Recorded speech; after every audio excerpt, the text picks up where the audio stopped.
Shalom Braha. Agora nós vamos falar de duas festas intermediárias. E uma é a que nós vamos comemorar agora, neste domingo à noite, no dia 25 de setembro de 2022, que é a festa do aniversário da criação do homem, né, que é Rosh Hashanah. É interessante que você tem aqui na escritura cristã em Coríntios, deixa eu ver se eu acho aqui, se eu não me engano, 15, Coríntios 15, Atos, Timóteo, Coríntios 15, 50, qualquer coisa aqui, ó. Paulo falando, no capítulo 15 do livro da carta aos Coríntios, de Paulo, ele está falando sobre a ressurreição dos mortos.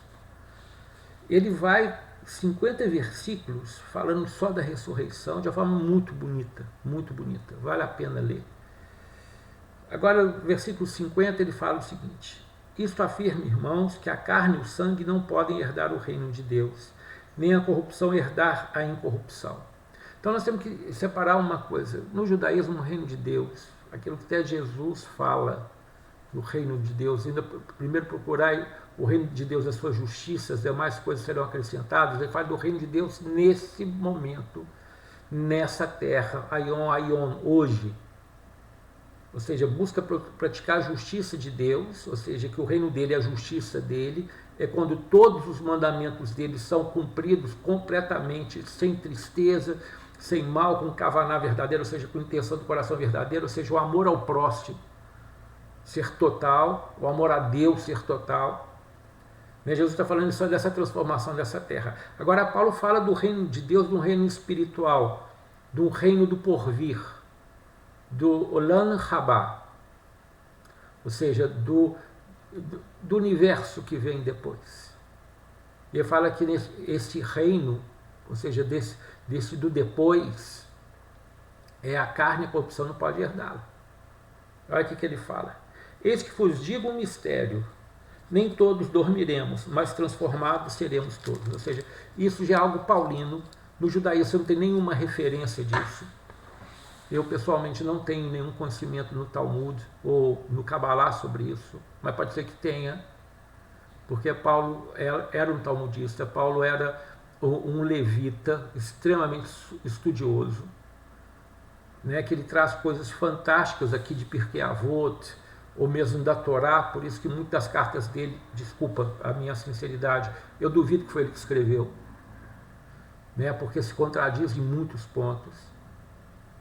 Mas aqui ele fala algo que é dele, né? A questão nós vamos falar sobre o arrebatamento aqui, não é uma questão judaica, não tem na Torá isso, então isso é um dogma cristão, que eu respeito, tem que ser respeitado. De novo, 51, eis que vos digo o mistério, nem todos dormiremos, mas transformados seremos todos, porque ele estava falando sobre a ressurreição dos mortos. No momento, no abrir e fechar de olhos, ao ressoar da última trombeta.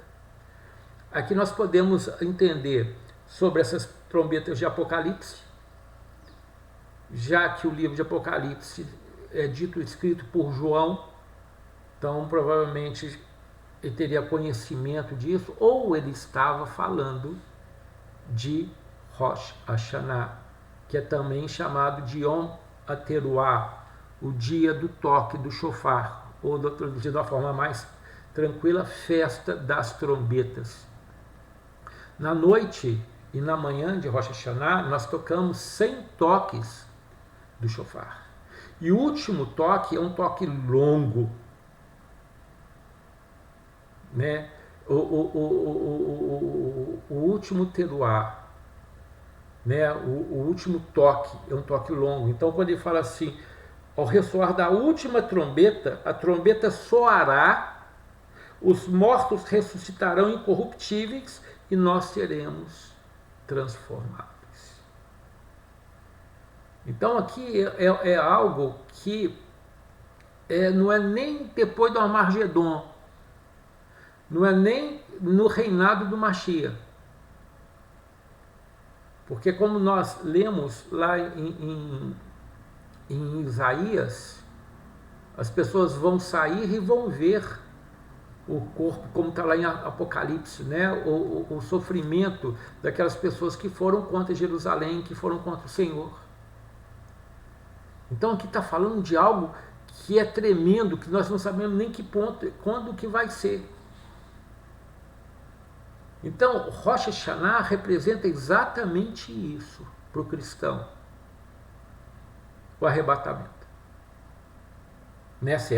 Lógico, se essa trombeta aqui é a trombeta de qual Paulo fala. Sabe, o cristianismo, ele sai de dentro do judaísmo e traz coisas maravilhosas. Por isso que encanta tantas pessoas. Por isso o discurso paulino ele é tão cativante. Porque ele traz consolo e traz esperança aos corações. Porque as pessoas que não são criadas na Torá pelos valores da Torá são como que perdidos, são como que ovelhas sem pastor. Porque o nosso verdadeiro pastor são os ensinamentos que Deus nos deu. O pastor, ele conduz o seu rebanho com o cajado e com a vara. O que acontece é a instrução da Torá. A Torá quer dizer instrução sobre nossas vidas. Então, esse dia 25 agora, eu recomendo para você que é cristão, para fazer uma reflexão, que para nós judeus, né, os nossos descendentes, entendemos que nesse momento os livros se abrem. É um momento cíclico. No aniversário da criação do homem, os livros se abrem. Então tudo que nós fizemos nesse ano, de bom e de ruim, começa a ser lido nos próximos 10 dias, até o dia de Yom Kippur. Então aquilo que é lido ali, o que é bom, tem que ser relembrado. Agora o que é mal precisa ser apagado. Então esse mês de Elul que nós passamos, que nós estamos nele, é um mês que eles falam que o rei está no campo, ou seja, é o mês mais elevado do ano para as orações chegarem a Deus. E a gente poder pedir perdão, a gente poder se reconciliar, poder se restaurar.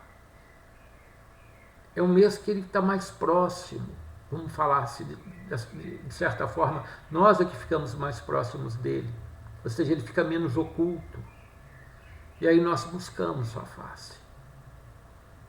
E nos 10 dias que vem depois de Rosh Hashanah, são chamados de Yonim Noramim, ou seja, dos dias terríveis. Que quando os nossos pecados são lidos, e aí em Yom Kippur nós somos julgados. E aquilo que for o julgamento é o que vai acontecer para a gente no próximo ano. Isso é que é conhecido dentro do judaísmo. Então é um momento de muita reflexão. Não é que você tenha medo de ser castigado, porque o que te castiga é a consequência dos seus maus atos, dos seus atos não bons.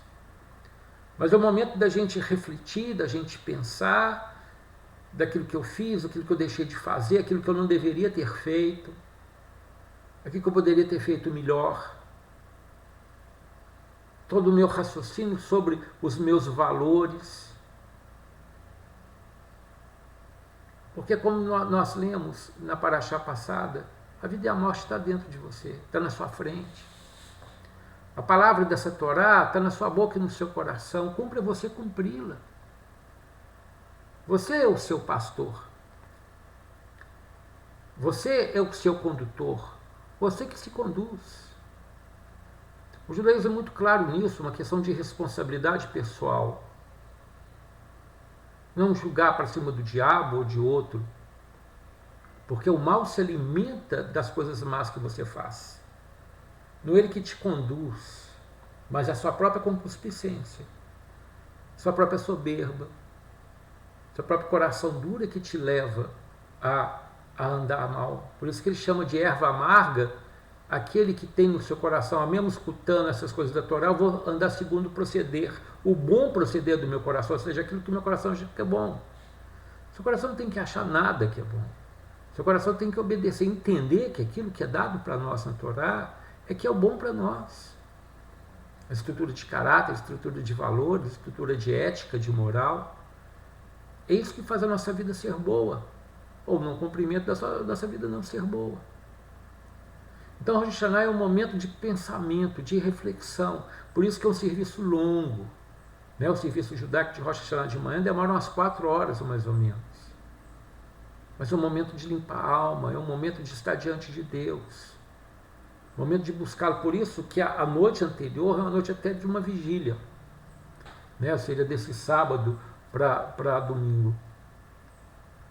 É um momento de vigília, da gente pensar, da gente raciocinar, da gente querer buscar o conserto.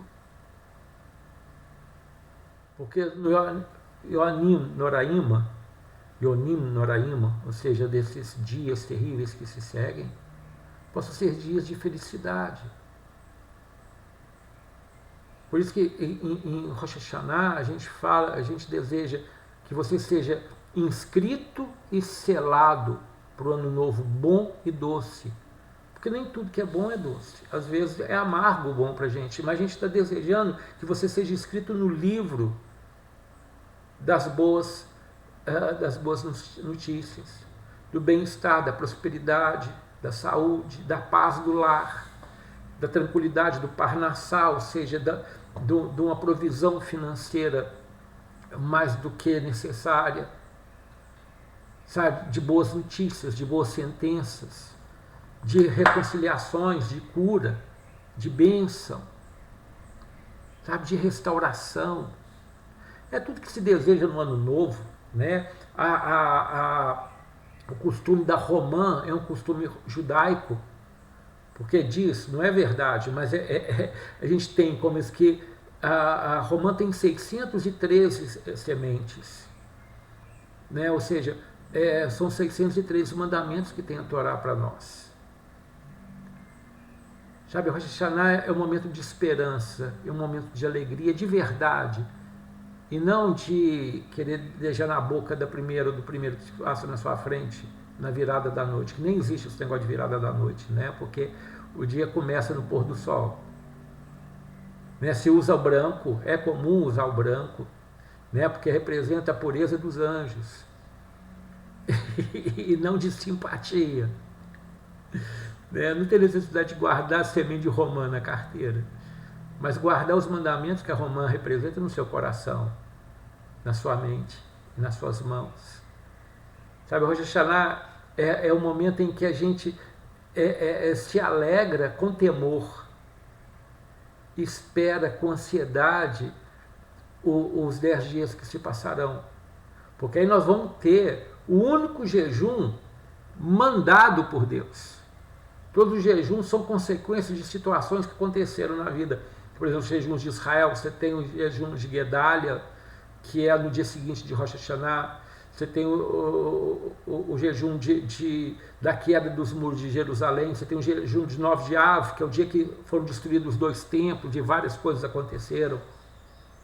Mas são jejuns que aparecem pelas consequências dos nossos maus hábitos, das nossas más atitudes, das más ações. Né? E dos nossos jejuns, que a gente jejua realmente para se aproximar mais de Deus. Mas Yom Kippur, Yom Kippurim, dia das expiações, todos os seus pecados em relação a Deus, se você se arrepende, são perdoados. Em relação aos homens, a gente tem que ver o que é possível e o que não é possível. Mas essa intenção de pedir perdão nos leva a uma reconciliação, nos leva a uma cura completa. Mas Yom Kippur é o único dia que o sumo sacerdote entrava no Santo dos Santos e ali oferecia o sacrifício e pedia a Deus: perdoa o teu povo Israel. E Israel era perdoado. Né, o dia que era chamado do bode expiatório, que era colocado uma fita vermelha no chifre dele, e essa fita se ficava branca. Vários milagres aconteciam nesse dia. E aconteceram e acontecem nesse dia. Né, onde uma canção maravilhosa, iniciada por Rabino Akiva, durante uma grande seca, que ele cai e se prostra e pede a Deus e o chama Avinu Malkeinu. Né, nosso Pai e nosso Rei, pecamos perante Ti. É uma canção que é cantada, que entra na nossa alma, que nos traz mais perto dele. Você, como cristão, pode voltar lá para Hebreus 9 e falar que você não precisa mais de um sumo sacerdote, que já tem Jesus. Amém, Baruch Hashem. Mas então haja dessa forma. Se os seus pecados são perdoados, não peque mais. Porque como você sabe que um pecado é perdoado? Quando você não é escravo dele mais, ou seja, você não pratica mais, porque o pecado escraviza. Uma pessoa que vive a mentir, falar mal dos outros, e fala que ela é cristã, e que seus pecados foram perdoados, e que o sangue de Jesus o purifica de todo pecado, por que você continua falando mal dos outros, então? Por que você continua julgando os outros? Ou mesmo fazendo coisas piores? A mesma coisa para o judeu. Só que o judeu, ele vê isso como um momento de reflexão e de enxergar seus pecados e de querer ser limpo. E esse jejum é exatamente por isso, que você amortece toda a sua carne. Você esquece que você tem que comer e tem que beber e fica ligado o tempo todo com Deus. E ali realmente algo vai transformando, e se você quer, uma boa parte desses pecados vão parar de existir. Porque o que você não limpar nesse ano, vai limpar no que vem. E assim é um processo. Então não nos é oferecido nada mágico. Porque eu também não acredito que esse escrito de Hebreus ofereça algo mágico. Algumas pessoas que vendem isso como algo mágico. Porque é um processo de arrependimento. Né? O sacrifício de Jesus, ele representa que você tem que fazer como ele, sacrificar sua carne, lançar sua carne na cruz. Né? Essa é a mensagem da cruz. Aí sim a mensagem de Yom Kippur também. Sabe? Você vê que os pontos cristãos são totalmente interligados com as festas, com as solenidades judaicas. Né? O Pêssar, né? No caso do sacrifício vicário, o Shavuot, na entrega das línguas, deles falando a Torá na língua de todas as pessoas indoutas, ou seja, esse milagre acontecendo. Você vê em Rosh Hashanah o soar da trombeta, né? a doutrina cristã falando sobre o arrebatamento. Mas é principalmente essa transformação do que é corruptível em incorruptível. Dessa transformação daquilo que apodrece naquilo que é eterno. Ou seja, os valores verdadeiros de Deus dentro da gente, nossas atitudes corretas e verdadeiras. Isso que é verdadeiro arrebatamento. Porque ser transformado, Paulo quando fala nós seremos transformados, eu acho que ele está falando de nós que somos arrependidos, né? Esse nós dele está ligado a nós que servimos a Deus, que não buscando, porque é como é a crença cristã, né? Muita gente vai ser arrebatada e outros vão ficar aí. Só que pelo entendimento cristão, isso acontece antes, né? Você vê dos filmes cristãos, isso acontece antes do Armagedon, mas o que ele está falando aqui é depois do Armagedon. É depois do que eles falam da tribulação, disso tudo mais.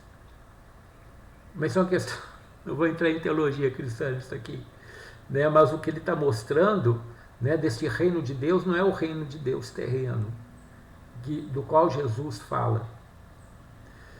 Né? E depois nós temos em Yom Kippur esse complemento da mensagem de Jesus do perdão, de você poder entrar no Santo dos Santos. Ou seja, o sumo sacerdote entrava sozinho, representando todo Israel, e todo mundo estava ali na beirada da tenda. Ou seja, aqueles que subiam, lógico, né? Estavam ali em jejum, naquela busca de todo aquele dia, toda aquela transformação. É como se eles estivessem juntos com o sumo sacerdote. Então aí vem esse ensinamento cristão que Jesus entra, você entra junto com Jesus, você entra de forma intrépida. como se não precisasse disso mais.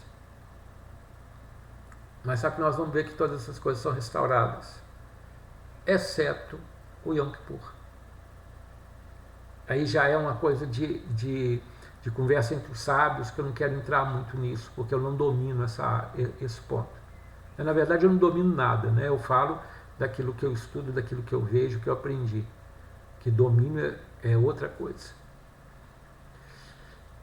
Sabe, todo o nosso caminho nos leva, no próximo vídeo que nós vamos falar sobre Sukkot, sobre a mensagem principal de poder reconhecer o seu Deus, ou seja, a humildade da Sefirot divina, Hod, que representa a perseverança, a resiliência, representa o brilho de Deus. Então nós reconhecermos, sermos humildes, reconhecê-lo em tudo que nós fazemos. Mas isso nós vamos falar no próximo vídeo. Shalom Brahá.